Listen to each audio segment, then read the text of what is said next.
Hello everyone, and welcome back to the Brightworks in another match of Beyond All Reason, where ripping and roaring right off from the get-go here, we have a bit of a bizarre start to our game today. Played on Supreme Christmas and going to be played, at a high level, and that really does mean a very strange level. I guess we'll just launch right into this. Spawning as the Blue Commander, giving me absolutely zero time for an introduction. It's gonna be none other than Immort. Immort clocking in at 60 open skill, and one of those names I actually don't recognize, so excited to see what the Blue Commander can do as they immediately go into a Navy lab. Okay, I mean, it's a shipyard, and we started with the shipyard, which means no energy production, no anything. We're going into wind turbines here. Wow. This is a really bizarre start. I'm excited to see whether this works or not. Immort, instead of taking the backliner position here, instead just going to be taking the Navy position instead. And getting into the water quickly. Going to be trying to rush out a submarine. Those are very energy expensive. 4,000 energy to get that submarine up and running. But obviously, when you start this early on, I mean, the Orange Commander hasn't even gotten into the water yet. Okay.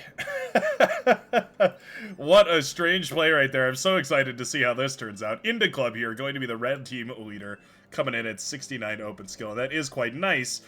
I'm curious to see how on earth the red team is going to respond to this. Already pings all around the map as this has become a very strange game of Beyond All Reason immediately. Deviating from the standard quite harshly. Going to be, looking like a bit of a asymmetrical kind of game, and I'm all the way here for it. I always love watching these supremacy games that are played differently, played outside the normal realms, right? Little Emperor Penguin for you. Hope that gives you some sense of scale for these robots. They are gargantuan. Did the rocks get bigger, by the way? It feels like these rocks are way larger than they used to be. I'm not entirely sure. Resbot does go down right there, though, for the Brown Commander. That's quite nice. Resbot here for the Seafoam Green Commander is still up and running, but we do have to be careful, of course. There's more grunts on the field here for the Brown Commander. Village Idiot, who is, gonna be on the offensive here. We have to be super, super careful about this. The micro can mean the world right now, because getting that Resbot out there, the second Resbot out there to eat up all those rocks, very important, but obviously losing those Resbots is 130 metal right down the drain. That can be a very expensive way to lose the game very, very quickly. I'm sure plenty of you have experienced it out there. I know I certainly have.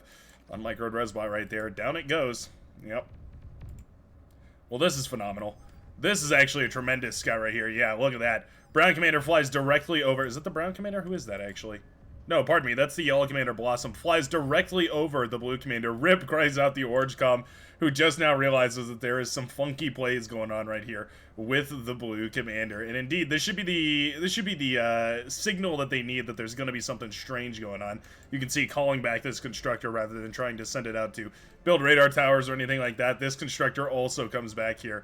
Yeah, this is a great read from the Orange Commander, but I don't know how much you can do about this. A submarine is almost up and running. Well, we were 5 seconds or so away from production here, but obviously those are so expensive, they take a long time before they come up to speed.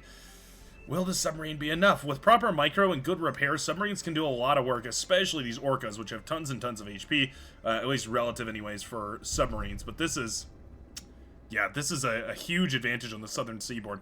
And it's also looking great on the northern seaboard here. I do notice that Black Hydra, the Green Commander, has gone ahead and gone into a shipyard. Much more standard pacing on this one. Yeah, there we go. Looks like the Orca here in orange was eventually shot down. We will have the frigates jumping on top of this torpedo launcher. We have the submarines firing away here as well. Hey, you do got to be careful, right? Those submarines can go down pretty quickly. You can lose a lot of firepower here, and indeed, you can see one of those frigates already fell. Very, very easy to accidentally throw away your entire army pushing into fortified static defenses like this, and suddenly you've donated way too much metal to the enemy cause. This is a good play, though. Backing off and just using those boats to go ahead and apply a little bit of pressure. We're shutting down metal extractors. Okay, never mind. The metal extractors, not going to be shutting those down today. Instead, we're going to target down the meager gunboat here.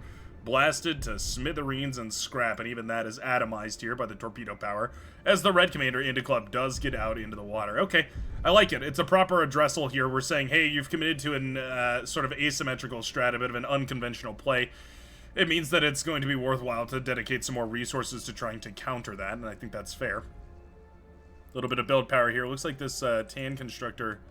Are we helping out here, or are we just... Oh, okay, well...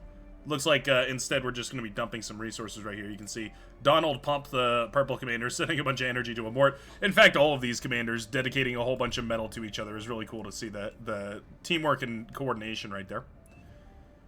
The submarine is so exposed. Without the commander for constant repairs on that submarine, this is really, really exposed. I would have liked to see this eaten up before going for the production. We do have the res sub out, of course, so that's going to be quite nice. Oh, we're going to resurrect it. Okay, actually, I don't mind that at all. Yeah, resurrecting that wreckage right there just to try and do anything to get this Navy up to speed here. There's already a destroyer on the field, though. Yeah, that's so nice. So the purple commander has gone ahead and built these metal extractors in the back line. The purple commander is the midline commander right here for the blue team. It means that this sort of supporting role here is going to be really, really important. There's obviously 2 times the normal metal extractor right there. That's the sacrifice commander going down to get these T2 units on the field. Was this a... Oh, it looks like we traded bases, basically. What? How did the blue commander get this base over here? Oh, a commander has left. Ah, I see. I see how this has happened. Okay, so a commander has left the game, and it looks like Donald Trump has taken over and handed over a bunch of those units here. I see. I was so curious. That must have been what that pause was about earlier on in the game. I completely missed it. Metal extractors have been claimed right here by the green commander. They will eventually go down. I believe these have been up long enough that they would have produced their weight in, well, metal. Claiming or capturing those can be valuable. Always important to note that that's a tool that commanders have that other units just don't. Worth making use of because, well, obviously, stealing your opponent's metal as opposed to paying for stuff with your own it's a pretty good deal. Riot tanks pushing forward right here. They're being kited quite nicely by the aggravators, I will say. Bobby is doing a great job of marching those rocket bots backwards to make sure the riot tanks don't actually get a shot, and then, of course, firing away, pushing forwards whenever he can to try and shoot those down.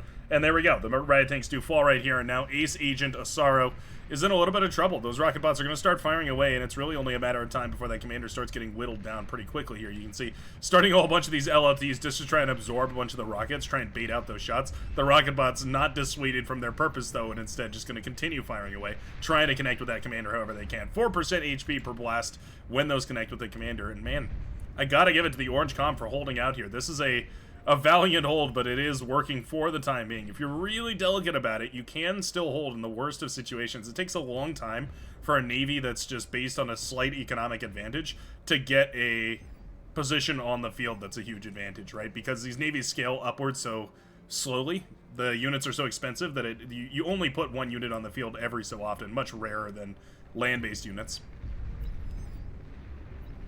It means that this fight has to go efficiently, otherwise this is a really rough situation. We do have a constructor boat, which is nice. It's going to be repairing up the destroyer. Applying a little bit of pressure in multiple angles now that there's 2 destroyers is probably a good idea. Force the orange commander to split up that army, or that navy, rather.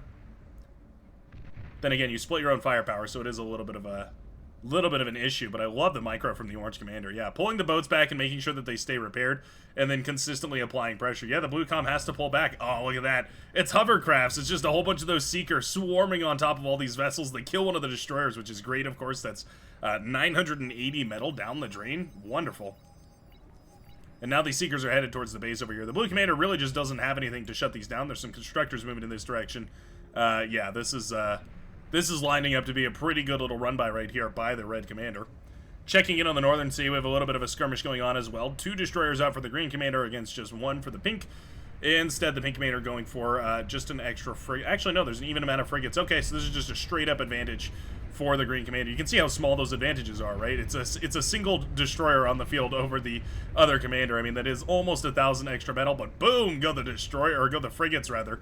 In a brilliant explosion, the hot pink commander does go down, but that's all the build power down, and of course, that's also quite a lot of units down here for the green commander. So a worthwhile trade to shut down the navy, but that means it's time to go. These units need to start trading out. This is the moment right here where these frigates can get a phenomenal trade against those destroyers. They need to jump on top of this one by one. Love the select target firing right there, and I love this submarine in the backline popping these metal extractors. Cool to see.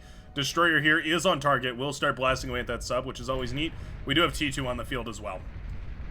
Mauser now shelling away from long distance. It looks like a couple of those powder blue Mauser come out from Mustafa and reinforcing the front lines. They're going to do a great amount of work here. Mauser are one of those units that just don't have a hard time finding value. They have so much range and do so much damage. They have a decent amount of splash, and they also don't cost very much. 320 metal is really not a substantial cost.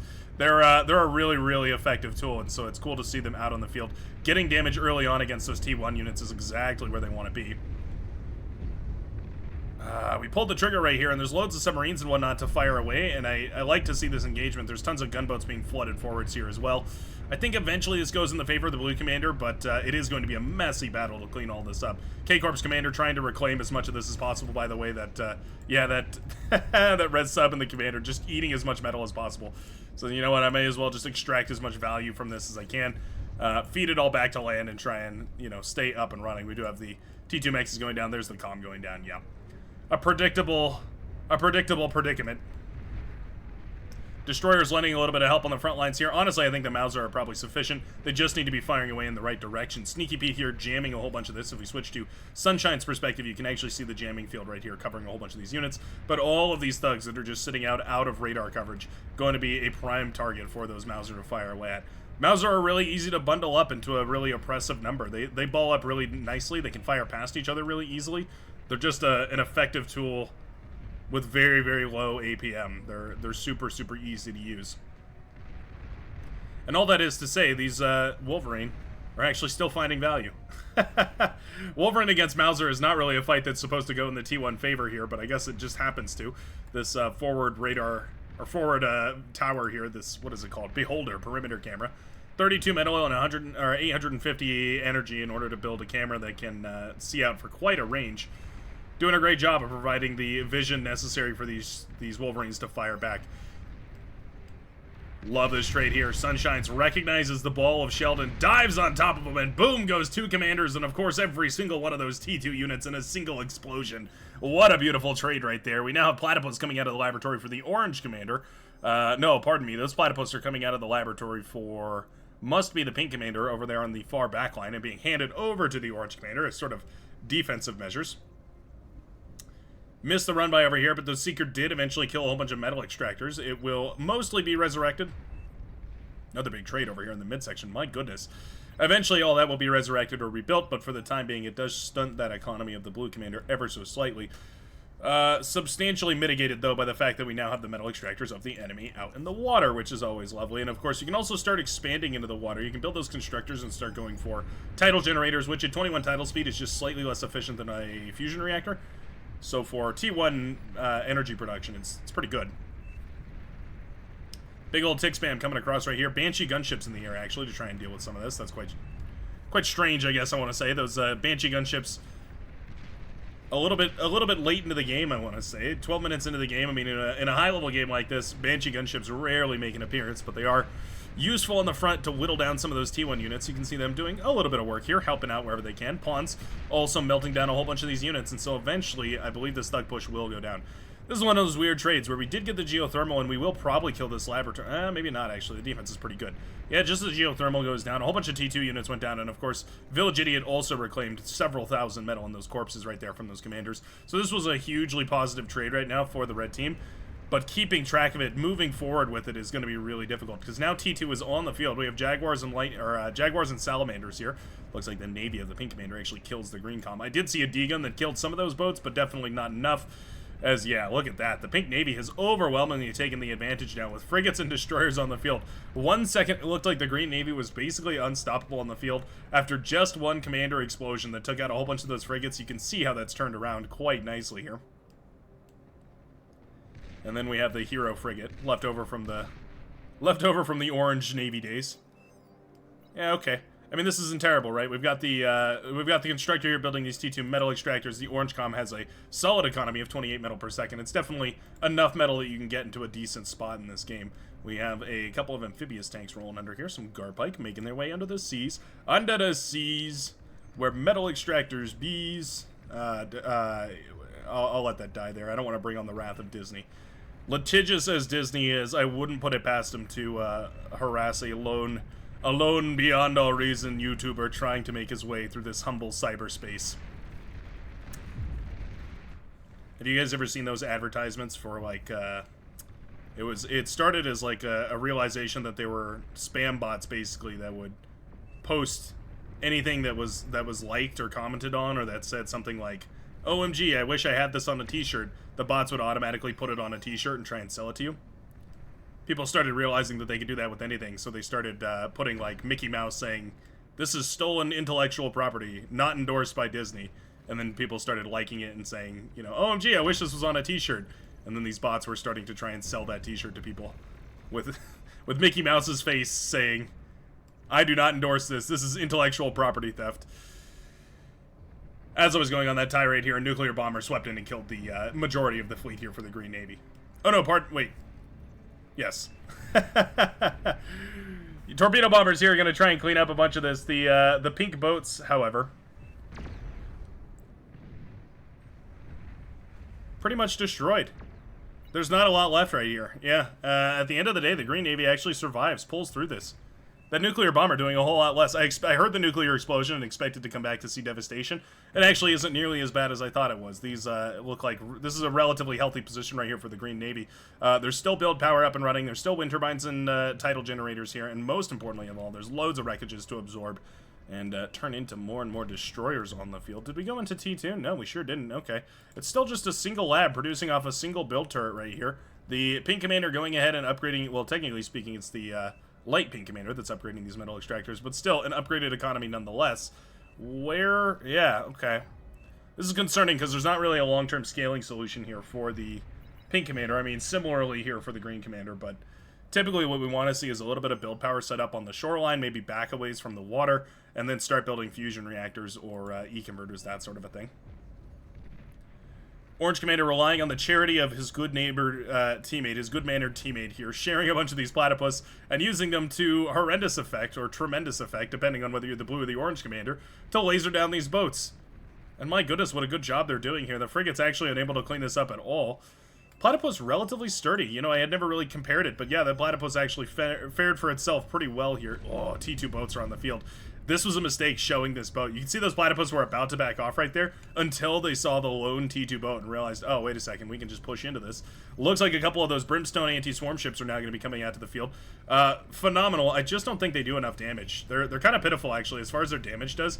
It really doesn't feel like they're in the same classification for, like, basically all the rest of the boats. For 630 metal, I guess, I mean, that's cheaper than, like, that's cheaper than a destroyer, so I guess there's something comparable to like a T1 frigate's damage level. It really just doesn't feel that way. Eventually this will be cleaned up right here by these lovely flamethrower boats, which have a fantastic design, by the way. I love that little, I don't know, the plasma fuel cells on the side, and then of course the big flamethrower turret mounted at the front nose. Super, super cool design, and I love those things, certainly. It just definitely feels like they're a little underpowered, at least by naval standards anyway. Maybe that's just me. T1 laboratory being reclaimed right here by the Seafoam Green Commander. That's going to be Bobby reclaiming that commander, or rather that laboratory, and building a rattlesnake instead on the front lines. Love the positioning on this, actually. This is really, really nice. It can shoot down basically all the static defenses as well as this 4.3 metal extractor. It's also not in an overexposed location, right? So it's not really going to be a primary target for pushing forward. There's enough units out here that I think it can basically go unpunished, and you can see it hasn't really been detected or stopped here. So at least for the time being, this rattlesnake will be a terror on the front line. There it goes, up and running, and it should immediately start shelling away. We have loads of, oh, unfortunate timing right there. Yeah, these stealth tanks just so happen to be right on the pathway here of the tank commander who sent a bunch of ticks forward. With tremendous success, my goodness, loads of those ticks breaking through, 20 or so ticks breaking through the front lines. Now platypus are going to have to deal with the mess right here. And for what it's worth, platypus actually a relatively effective tool against the tick. They fire a laser weapon, so they're fairly accurate, and they do enough damage to clean those up. Eventually, those ticks will be cleaned up here. Fortunately for the purple commander, building those laser platypus walkers. Love the play, though, from the tank commander. Building that big ball of ticks and trying to send it forward to find value. That's really cool to see. Torpedo bombers launching their heavy torpedoes. The Cortex High Command have gone through a little bit of a strategic redesign. They've rethought the way that they want to utilize their bombers, and instead of utilizing several 200-kilogram bombs, they've decided to opt for one 400-kilogram bomb. Extremely effective against heavily armored targets, but not so effective against big scattered numbers of targets, like usually the T1 boats. I would say that was probably a buff against the T2 boats, not necessarily so much of a buff against the T1. However, because Navy still tends to essentially revolve around having a few heavy units rather than having a lot of light units, spam units, like, of course, these ticks or grunts or anything like that, I would say it's still relatively effective. Look at this. These little stealth tanks hiding in the water right here, having a grand old time. The grunts unable to really fire at them. We're gonna need plasma weaponry to do a little bit of AoE damage to efficiently take all this out. Oh, nice EMP bomber right there. EMP bomber does connect with the almost direct middle of that fleet. Most importantly, connecting with all of the destroyers right there. Wow. Okay. One bomber making the most of a difference right here as suddenly tons and tons of those frigates go down in a really inefficient trade. And yeah, all of a sudden, I think this is a really, really positive experience right now. Suddenly, the pink commander is back in the lead. What a back and forth battle right here between these two. These two have been going at each other's throats this entire game. And just like that, the pink commander is saved, as this navy was looking quite daunting right here for the green commander and has now been whittled down to effectively nothing. Loads of build power on the coast right here. Hopefully we see some fusion reactors, some E-converters. You need to get that E-scaling up and running. Bunch of salamanders coming up the way right here. By the way, we have a couple of these platypus making their way downtown. Wind turbines are a premier target right here, not spaced whatsoever, and a commander as high open skill as Blossom ought to know better.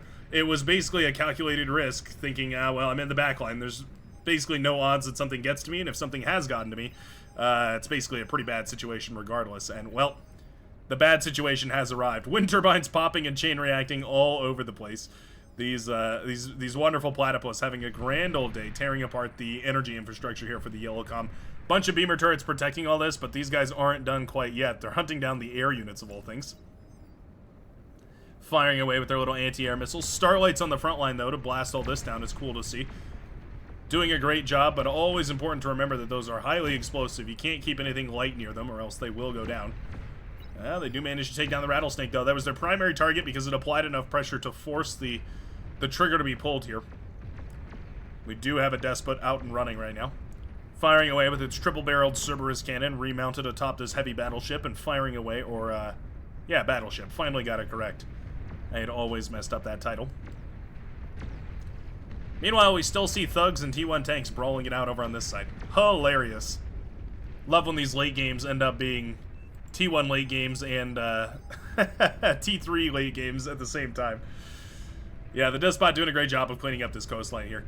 It fires such a heavy shell that there's not a lot that can stand up against it. It can deal with basically any threat. Makes it a really vital asset. I'm just curious why we haven't gone ahead and harassed this base. Love, by the way, the Prude here. It's such a common mistake that we see, especially Armada commanders, but even Corps commanders not reaching for Armada commanders to upgrade this to a Prude. 9 out of 10 Supreme Christmas games are going to be ended by these bad boys. Coming across the map, dropping 6 bombs on top of an advanced geothermal right here and blowing it sky high, devastating everything in a 200-meter radius, and basically shutting off this commander had they not built any kind of growing economy in the backline here. T2 boats up and running right here for the green commander, already out and on the field. We have a T2 lab up and running for the pink commander. It's only a matter of time before those get upgraded. T2 metal extractors are going to be on the way here as well, and it looks like that AGO is coming up on the same note. Should be a decent boost to the energy here, the energy available for the pink commander, and hopefully we see some of those T2 boats out in the field very quickly. Radar boat has been built first and foremost. It's easy to understate how important that anti-radar boat can be, but it really makes a T1 army almost effectively into a T2 army, or a T1 navy into a T2 navy, I mean. Hiding your presence on the navy field can be really, really useful. Sacking the commander here for a little bit of extra metal to get this flagship produced. Flagship costing 18,000 metal, of which this commander will account for, what is that, like 6% or something like that? Rattlesnake and a Cerberus cannon up and running is cool to see. That Cerberus is going to be basically impossible to push into. Those things do so much damage over such a gigantic range. They're such a stalwart static defense that they're nearly unstoppable in their specificity. Oh, here we go. The aforementioned bombing run does connect with the, well, fusion reactor at the very least. Well, okay, we're kind of split here. Fusion reactor stays up and running. My goodness. 4% HP remaining. Bombers do make it into the backline, and so they will deploy their warheads directly onto the wind turbines of the yellow commander, chain reacting a whole bunch of them. The laboratory still stays up and running, as well as those fusion reactors. The primary target has been spotted. The advanced fusion reactor is blown to Kingdom Come. Just like that, the light pink commander is knocked out of this game in the back. Well, is knocked severely backwards. Wow, okay, no, we're going to call it right there. Bombing run does actually take out the pink commander, and it'll be enough to crush the spirits of the red team. Wow. That was actually a lot closer than I thought I think the red team really realized. They had a phenomenal push right here. Didn't end up eating as much of this that they probably needed to. And with that capital ship on the way, it was going to be pretty hard to defend. But eventually, it will be the blue team's determination and, well, frankly, quite bizarre playstyle that actually ends up winning them the game. Curious to see if this is going to become a more standard playstyle, letting your teammate take those mexes in the backline and instead just focusing purely on that naval expansion in the early game. It's such a risky strategy. It relies so much on your teammates, but it seems to have at least worked out in this game. N=1, though, so feel free to send your replays on over in the Discord channel, which is always linked down below. You're more than welcome to join up in there and see what all those fun folks are working on. There's plenty of fun developers in there as well, working on cool game modes and tweak units, all that sort of stuff. It's a lot of good fun. I definitely recommend checking it out. I hope you have a great rest of your day. I hope you enjoyed it, and I hope to see you in the very next game of Beyond Our Reason. Peace out, everybody.